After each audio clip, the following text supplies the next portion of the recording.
Bismillahirrahmanirrahim. Assalamualaikum warahmatullahi wabarakatuh.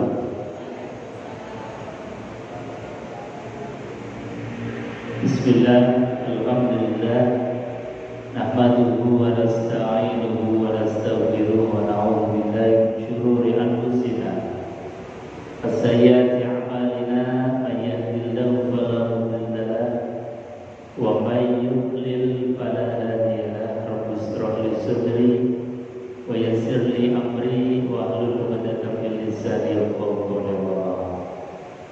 Qala Allah ta'ala fi kitabil karim wa huwa asdaqul qailin. A'udzu billahi samil 'alim minasyaitonir rajim.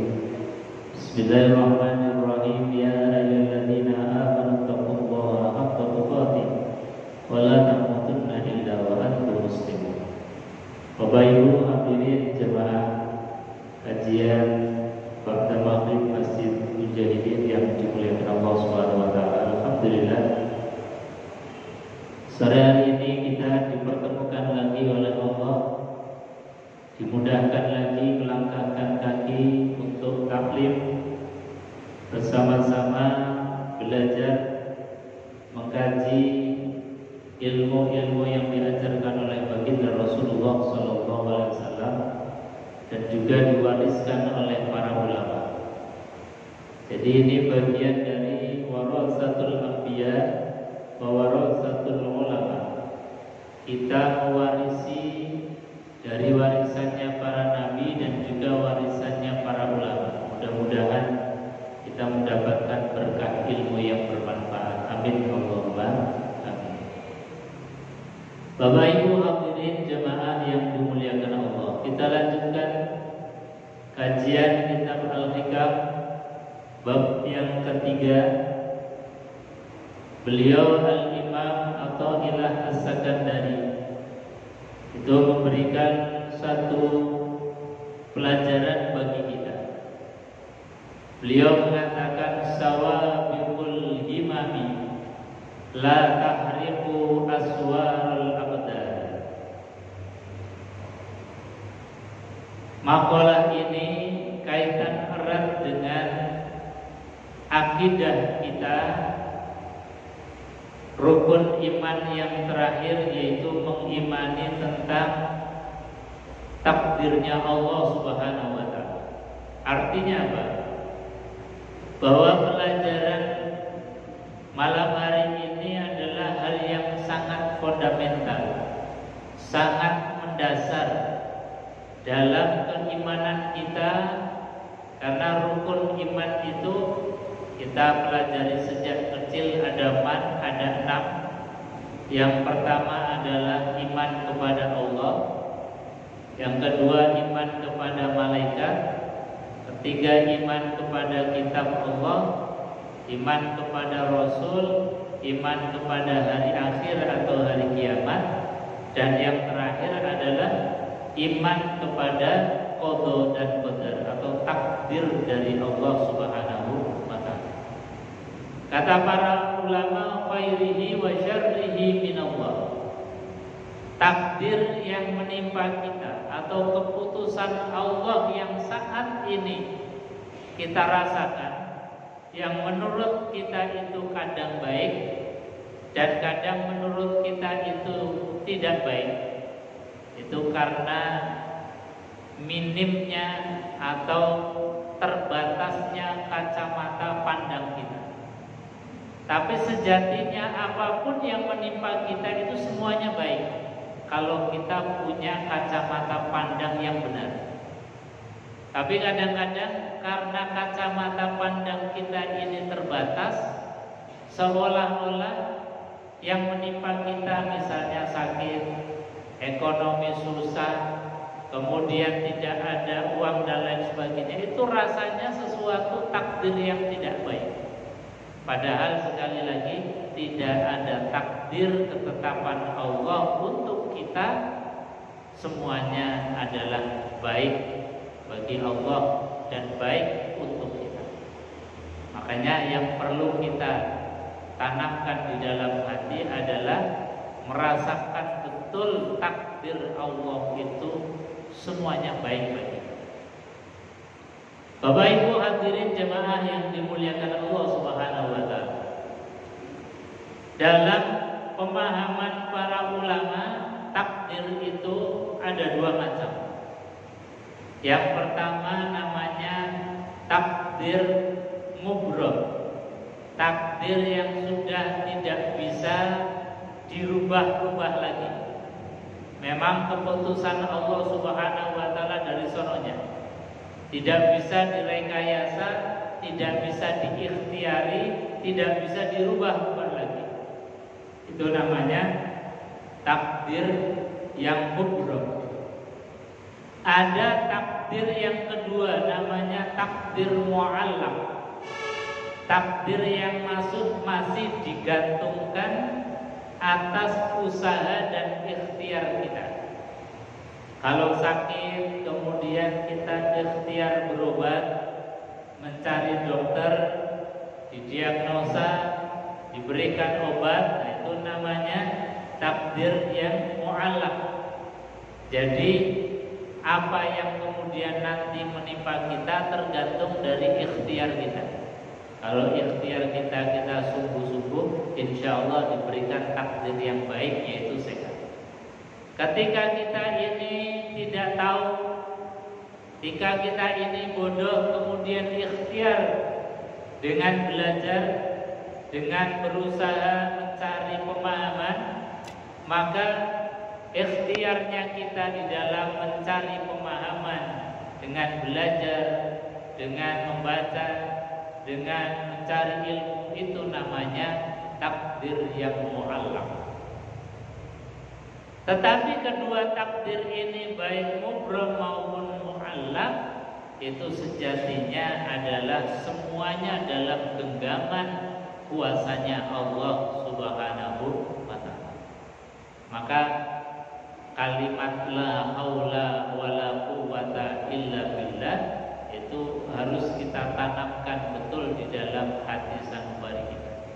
Nah, termasuk pelajaran yang ketiga Al-Imam Athaillah As-Sakandari, beliau mengatakan sawabiqul himami, bahwa kuatnya himmah, cita-cita, harapan, meskipun harapan cita-cita kita gantungkan setinggi langit, diikhtiarkan sekuat tenaga, tetapi kata beliau Al-Imam Athaillah As-Sakandari, bahwa apapun kuatnya cita-cita kita, usaha kita banting tulang keras keringat, mungkin orang sering mengatakan kepala jadikan kaki, kaki jadikan kepala. Bahkan kita keluar rumah sejak matahari belum terbit, pulang ketika matahari sudah tenggelam, saking inginnya cita-cita merubah satu takdir kita. Tapi kata beliau Al-Imam Athaillah, kuatnya ikhtiar kita, kuatnya cita-cita kita, la tahriqu aswarul aqdar, tidak akan bisa mengoyak, tidak akan bisa merobek dari tirai takdirnya Allah Subhanahu wa ta'ala. Jadi sekali lagi, usaha apapun kita, ikhtiar apapun kita, kalau memang takdirnya Allah Subhanahu wa ta'ala sudah ditetapkan, maka tidak akan bisa sanggup mengoyak takdirnya Allah. Sawabiqul himam, sawabiqul himami, ay quwwatul azimah, kuatnya keinginan, kuatnya cita-cita. Itu biasanya dilihat dari tiga hal, atau orang itu dalam menguatkan dan merealisasikan cita-citanya, itu biasanya dilakukan dengan tiga hal. Yang pertama adalah al-kasbi atau al-ikhtiyar, dengan usaha, dengan kasab, dengan ikhtiar. Kalau orang sudah punya cita-cita, itu biasanya pasti akan diikhtiari, diusahakan.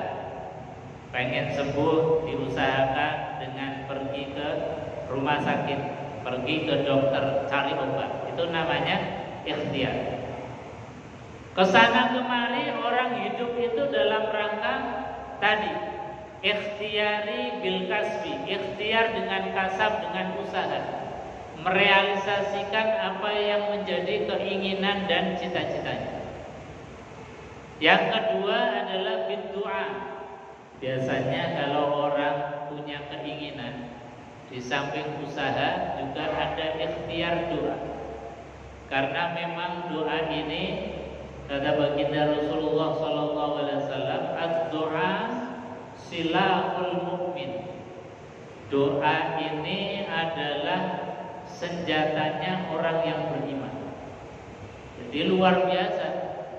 Doa ini bukan hanya sekedar senjatanya orang yang beriman, bahkan dikatakan oleh Rasulullah, ad-doa mukhul ibadah. Doa itu inti dari intinya ibadah. Makanya ibadah apapun itu pasti di dalamnya ada doa. Kita sholat dari mulai takbiratul ihram sampai salam itu adalah rangkaian dari doa-doa kita. Karena apa? Doa itu sejatinya intinya ibadah. Kita puasa pun di dalamnya kita banyak doa. Karena doanya orang yang puasa mustajab. Kita haji atau umrah dari mulai membaca talbiyah sejak kita miqat itu sampai dengan akhir tahallul itu rangkaian doa-doa. Nah, doa ini bentuk dari ikhtiar kita memajukan proposal kepada Allah agar apa yang jadi niatan kita, keinginan kita, azam kita itu kemudian dikabulkan oleh Allah Subhanahu wa ta'ala. Makanya doa ini jangan sampai ketinggalan, jangan pernah kita berhenti berharap kepada Allah Subhanahu wa ta'ala. Makanya orang yang berhenti berharap, malas berdoa, itu Allah Subhanahu wa ta'ala sangat murka. Jadi doa itu adalah merupakan kewajiban kita. Ud'uni astajib lakum. Berdoalah kalian kepadaku, kata Allah Subhanahu wa ta'ala, astajib lakum, maka pasti akan aku ijabah. Maka di dalam kita ini menerima ijabah doa kita, yang perlu kita siapkan ini wadahnya. Kadang-kadang kita punya keinginan, kita banyak doa, yang semua doa itu sudah dikabulkan oleh Allah Subhanahu wa ta'ala. Guru-guru kita ini di dalam menerima takdirnya Allah, menerima doa yang dikabulkan oleh Allah Subhanahu wa ta'ala dengan membawa wadah yang kecil, maka kita seolah-olah mengatakan bahwa doaku tidak diterima oleh Allah. Padahal sejatinya semua doa itu hakikatnya diterima, dikabulkan oleh Allah. Cuman kadang kita di dalam menerimanya ini bawa wadahnya yang kecil. Wadah yang kecil ini adalah hati kita. Hati kita di dalam menerima rahmatnya Allah, menerima nikmat dari Allah Subhanahu wa ta'ala, yang kadang-kadang kita menerimanya dengan hati yang kecil. Makanya yang dibutuhkan oleh kita di dalam menjemput takdirnya Allah itu perbesarlah hati kita di dalam menerima takdir dari Allah Subhanahu wa ta'ala. Maka kita perbesar wadahnya, hati kita lapangkan, hati kita ikhlaskan, hati kita rela ridho terhadap keputusannya Allah Subhanahu wa ta'ala. Nah, inilah yang sejatinya harus kita toto terlebih dahulu. Jadi kata Al-Imam Athaillah As-Sakandari, sawabiqul himam, bahwa kuatnya cita-cita kita tidak akan sanggup merobek, tidak akan sanggup untuk membuka tirai takdirnya Allah. Maka salah satu dalam kewajiban kita untuk menjemput takdirnya Allah adalah dengan melapangkan hati kita. Bapak Ibu hadirin jemaah yang dimuliakan Allah Subhanahu wa taala. Maka cara kita menjemput takdirnya Allah Subhanahu wa taala dengan melebarkan hati. Tadi dengan meluaskan rasa ikhlas kita, rela kita terhadap keputusannya Allah apapun bentuknya. Apakah itu sehat, apakah itu sakit, apakah itu lapang atau sempit, apakah itu bahagia atau duka, apakah itu gembira atau kita dalam keadaan susah. Ini harus kita terima dengan rela, dengan ikhlas. Itu kuncinya. Hati yang luas dengan kerelaan, hati yang luas dengan keridhaan Allah, maka akan menarik dan membuka rahmat dan nikmat yang lain. Karena ini kunci. Rumus dan kuncinya orang dapat tambahan nikmat, dapat tambahan berkah, manakala nikmat yang sekarang kita rasakan, kita mampu untuk syukuri biqaulina alhamdulillah. Kata Quran rumusnya, la in syakartum la azidannakum. Kalau kalian ini syukur, syukur itu artinya mau berterima kasih kepada Allah, matur nuwun sama Allah. Terima kasih itu artinya menerima, kemudian tidak hanya kita saja yang menikmati, tapi juga kita kasih. Itu namanya terima kasih. Orang yang hanya inginnya menerima saja tanpa mau mengasih, itu berarti belum wujud daripada syukur kepada Allah. Jadi orang yang bersyukur kepada Allah Subhanahu wa taala dengan lisannya mengucapkan alhamdulillah, dengan perbuatannya apa yang kita rasakan, apa yang kita dapatkan, kita share, kita bagi nikmat itu kepada orang lain.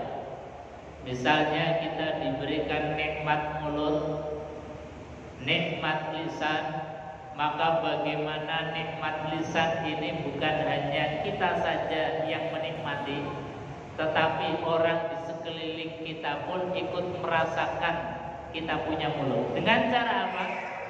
Ucapkanlah kalimat-kalimat yang keluar dari mulut kita untuk bisa dinikmati oleh orang lain. Berikanlah nasihat, berikanlah motivasi, berikanlah doa kepada siapapun di sekeliling kita. Kita berikan kebaikan untuk orang lain. Itu namanya mensyukuri kita punya nikmat lisan.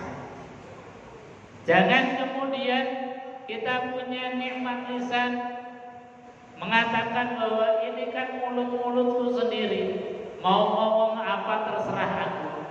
Orang lain mau dengarkan omonganku terserah, enggak mendengarkan ya terserah.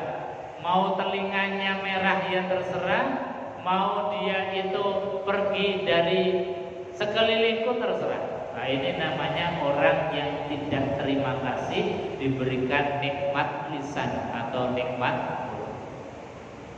Menerima kasih atau bersyukur atas nikmat mata gimana?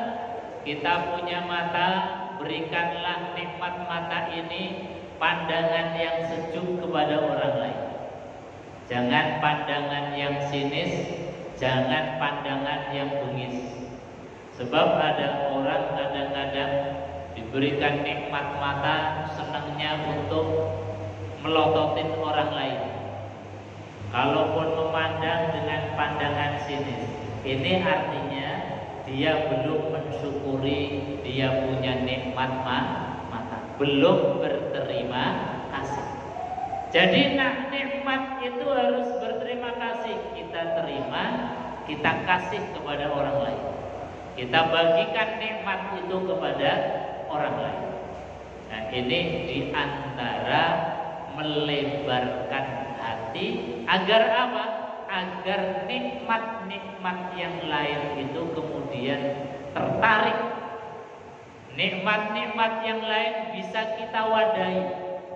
Itu namanya la azidannakum.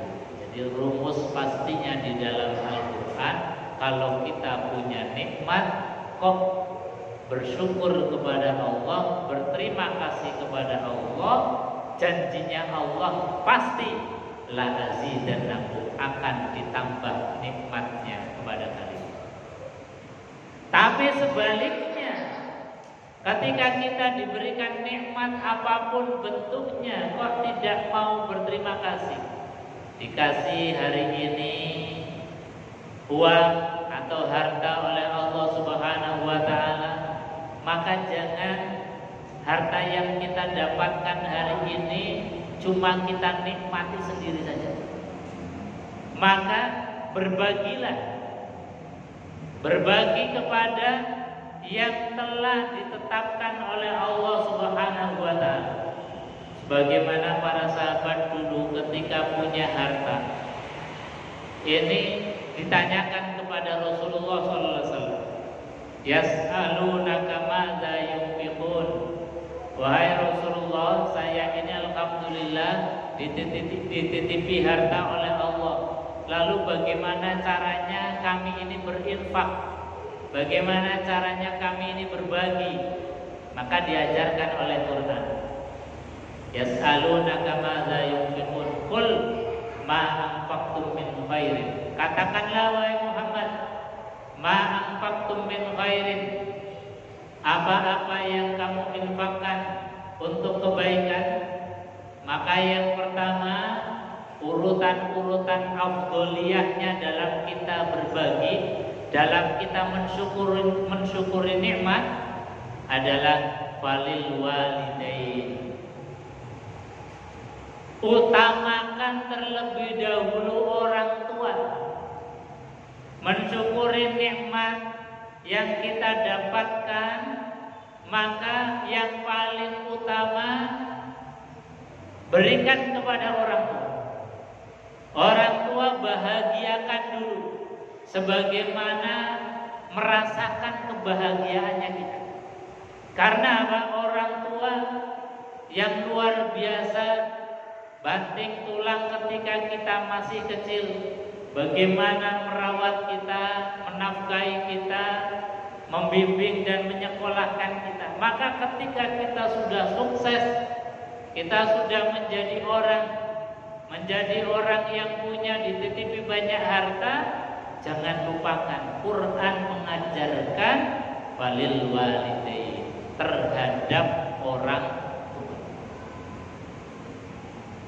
Jangan sampai kemudian kita makan enak, mewah, bukan hanya kita mau makan apa, bahkan kita bahasanya sekarang ini mau makan di mana.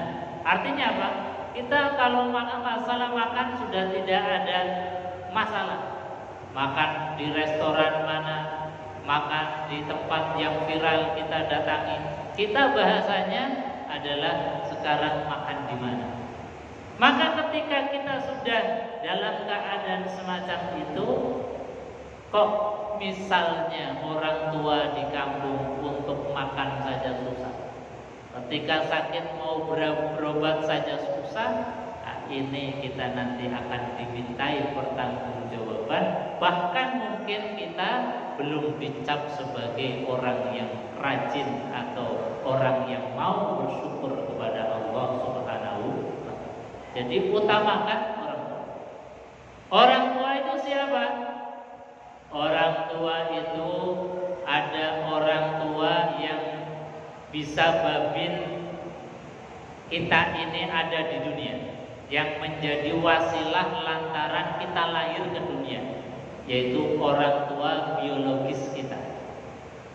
Orang tua biologis kita ada ayah, ada ibu yang melahirkan kita, merawat kita. Itu namanya orang tua asbab kita lahir ke dunia. Atau orang tua yang sebab hukum.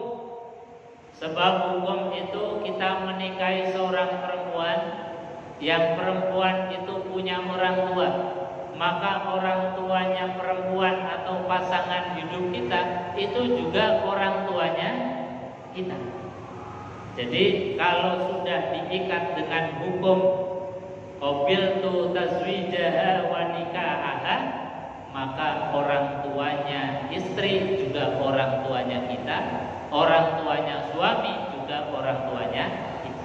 Itu yang harus kita dahulukan ketika kita berinfak atau berderma.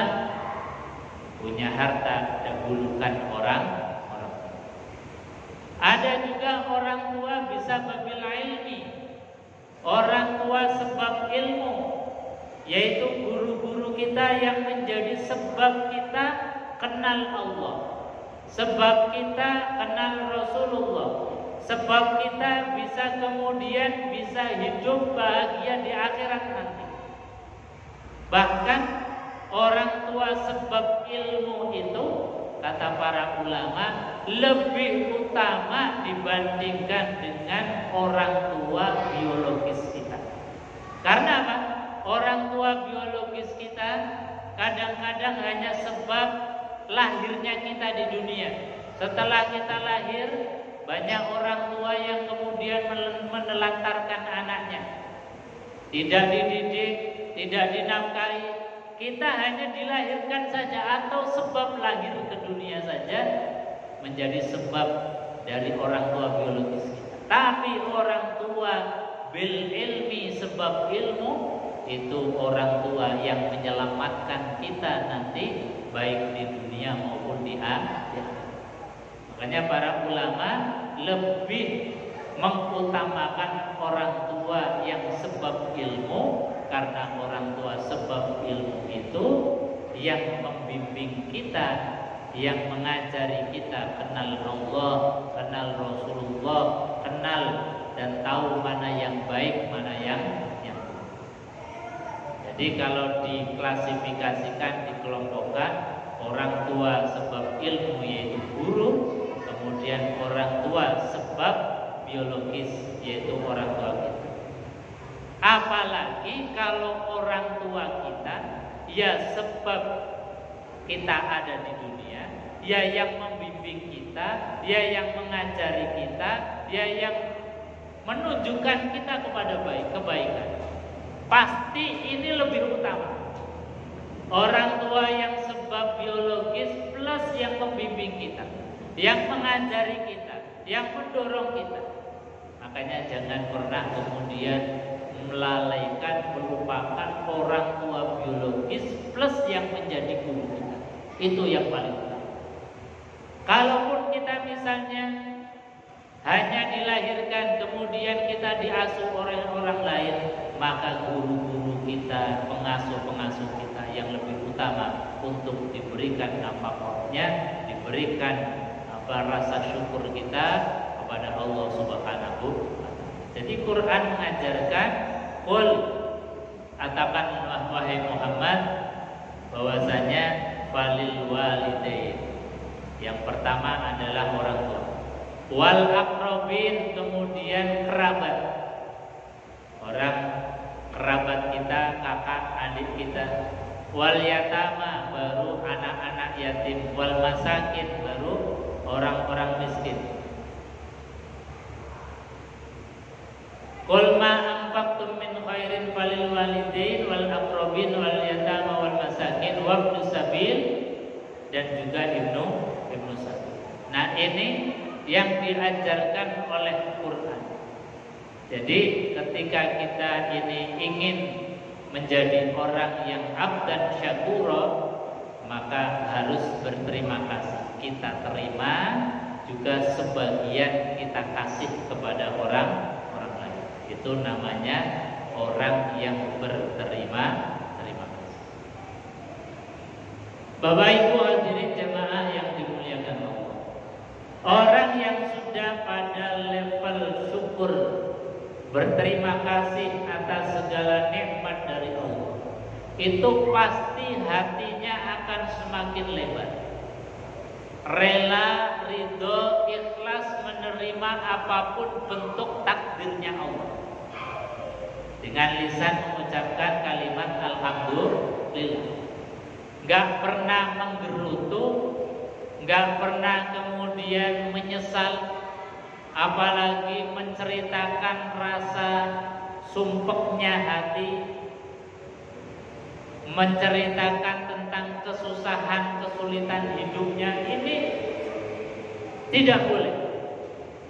Bahkan sangat dibenci oleh Rasulullah SAW. Dalam sebuah hadis baginda Rasulullah mengingatkan kepada kita, man asbaha wa huwa yashku dhiqal ma'ash. Barang siapa yang pagi-pagi baru bangun tidur, baru membuka matanya, wa huwa yashku, kemudian sudah mulai cerita tentang kesusahan hidupnya. Nah, ini zaman kita banget ya. Kadang orang bangun tidur, badannya terasa sakit, rasa gak enak, kemudian dibuat status dalam Facebooknya, dikirim, di-share. Jadi menge-share, mengirim, menceritakan kesusahan hidup itu sebetulnya pantangan. Karena apa? Faka'annama yashku rabbah. Orang yang menceritakan kesusahan hidupnya, mengadukan kesusahan hidupnya kepada makhluk, kepada orang lain, itu sama saja mentersangkakan Allah Subhanahu wa ta'ala. Sama saja mengadukan Allah, sama saja tidak terima terhadap takdir keputusannya Allah Subhanahu wa ta'ala. Jadi hati-hati, jangan pernah nge-share rasa susah hidup kita. Apakah sumpeknya hati, apakah karena sakitnya, kita ucapkan saja, tulis dalam Facebook kita, status kita kalimat alhamdulillah. Itu melatih untuk rela, untuk ridho terhadap keputusannya Allah. Malah masih mending pagi-pagi kita nge-share, kalau ibu-ibu nge-share belanja, nge-share masakan, nge-share makanan, masih mending dibandingkan dengan tadi menceritakan kesusahan hidup. Karena apa? Karena sejatinya tidak ada kesusahan hidup yang Allah timpakan kepada kita, gak ada. Kita merasa susah, kita merasa berat karena sempitnya ilmu kita. Misalnya kita diberikan oleh Allah sakit yang menurut kacamata sempit kita itu gak enak. Tapi sebetulnya kalau kita punya keluasan ilmu, sakit itu bagian dari min jumlatil kafarat, termasuk kafarat penutup daripada dosa-dosa kita. Artinya apa? Andai kata kita minim amal, kemudian kita diberikan sakit oleh Allah, maka kesalahan-kesalahan kita itu ditip-add dengan tip-add dari sakit kita. Kata baginda Rasulullah SAW, tidak ada penyakit meskipun itu hanya panasnya badan, itu bagian dari kafarat min jami'il dzunub, penutup dari dosa-dosa kita. Artinya apa? Kalau kita diberikan sehat ya alhamdulillah, ditakdir sakit ya harusnya tetap alhamdulillah. Itu baru namanya wasi'al qalbi, hati yang luas. Kalau hati luas ini pasti grujukan nikmat Allah ini luar biasa, pasti tertampung semua. karena luasnya hati. Maka sekali lagi, ketika kita berdoa, bukan Allah tidak mengabulkan, tetapi ketika kita dikabulkan doanya, kita hanya membawa tempat yang sempit. Sehingga apa? Sehingga tidak semua terwadai oleh hati kita. Makanya kewajiban kita adalah tadi meluaskan hati. Dengan cara apa? Dengan cara merelakan, ikhlas apapun yang menimpa kita. Kita ucapkan alhamdulillah. Bapak Ibu hadirin jemaah yang dimuliakan Allah Subhanahu wa taala. Jadi sekali lagi, luasnya hati ini menjadi kunci. Apapun bentuk daripada ujian kita. Bahkan ketika Nabi SAW itu diuji dengan peperangan yang bertubi-tubi. Suatu saat Nabi SAW dalam keadaan terpepet, terpojok, Nabi hampir terbunuh karena masuk dalam satu lubang yang Nabi sudah tidak bisa apa-apa. Nabi sampai mengatakan, mata nasrullah, wahai Allah, kapan pertolonganmu akan datang? Nah ini kan kita banget. Artinya sekelas Nabi saja sampai mengatakan, mata nasrullah, kapan wahai Allah pertolonganmu akan datang? Nah, kita pun kadang-kadang ya sok keluar teman sana. Ketika kita diberikan sakit, ya Allah kapan sembuhnya? Itu sebetulnya masih dalam tingkat wajar. Masih dalam tingkat wajar. Kalau hanya mengatakan mata nasrullah, yang penting jangan suudzon sama Allah, apalagi menggugat Allah. Dan kalaupun kita mau curhat, curhatlah hanya kepada Allah, jangan curhat kepada makhluk. Nabi saja curhatnya kepada Allah dalam keadaan terpepet, mata nasrullah, wahai Allah kapan pertolonganmu akan datang? Maka langsung dijawab oleh Allah Subhanahu wa taala, ala inna nasrullahi qarib. Wahai Rasul, ketahuilah bahwa pertolongan itu sungguh amat sangat dekat sekali. Jadi tidak jauh-jauh ketika kita diuji oleh Allah bentuknya apapun, itu sebetulnya solusinya, pertolongannya tidak jauh-jauh. Tidak pada orang lain, tidak pada tempat lain. Kata Allah, ala inna nasrullahi qarib. Pertolongan sungguh amat sangat dekat sekali. Di mana? Pertolongan Allah itu sebetulnya ada dalam hati kita. Tinggal merubah sedikit mindset kita. Yang asalnya kita memandang bahwasanya sakit itu musibah, tidak punya harta, sempit ekonomi musibah. Kita tinggal rubah saja sedikit. Oh, ini Allah sedang menguji kita. Ujian datang itu artinya bahwa sebentar lagi kita akan dinaikkan derajatnya oleh Allah. Karena anak sekolah kalau dites, diuji, itu berarti akan ada kenaikan tingkat, akan ada kenaikan kelas, akan ada kenaikan jenjang dari SD ke SMP, SMP ke SMA, SMA ke kuliah. Karena apa? Karena ada ujian. Artinya apa? Ketika kita ini diuji oleh Allah bentuknya apapun, husnudzon ya Allah, alhamdulillah panjenengan badhe ningkataken derajat kula. Maka persiapkanlah hati dengan ikhlas, sabar, tawakal, ikhtiar. Itu tugasnya kita. Jadi melebarkan hati untuk tadi ikhtiar kita semaksimal mungkin, tetapi pada ujungnya nanti sebagaimana pelajaran yang disampaikan oleh Imam Athaillah As-Sakandari, sawabiqul himami la taqriqu aswarul aqdar. Apapun bentuk ikhtiar kita semaksimal mungkin pun intinya tetap pada takdirnya Allah.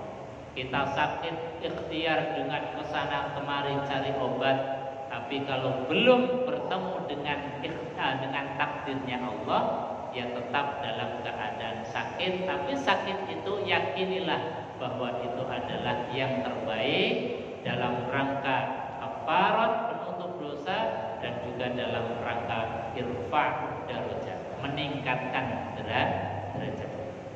Mudah-mudahan kita yang hadir di majelis ini hatinya dilebarkan oleh Allah. Amin Allahumma amin. Kita tutup majelis ini dengan doa kafaratul majelis bersama-sama. Bismillahirrahmanirrahim. Subhanallah.